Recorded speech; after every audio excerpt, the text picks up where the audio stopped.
dziesmu, kas ir sagatavota šim konkursam, un dziesmas nosaukums, dziesma atkal ir oriģināla dziesma, tātad paši sarakstījuši vārdus, paši sarakstījuši mūziku, un tās nosaukums ir trigonometrija. Trigonometrija, es domāju, ka tajā brīdī, kā solista vai solists būs šeit pieskatos, kamēr pārējie vēl skaņojas, es pajautāšu pārus vārdus. Vai es esmu gatavi nav vairs runāt? Runāt vajag vēl bišķiņ, ja?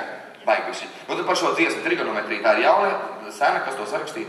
Nu, sarakstījām visi kopā ar mūsu skolotāju Gunti Rasimu.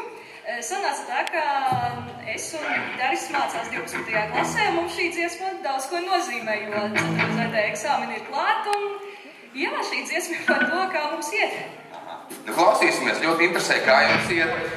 Ar otro dziesmu grupa Weird Wednesdays, trigonometrija, lai skam.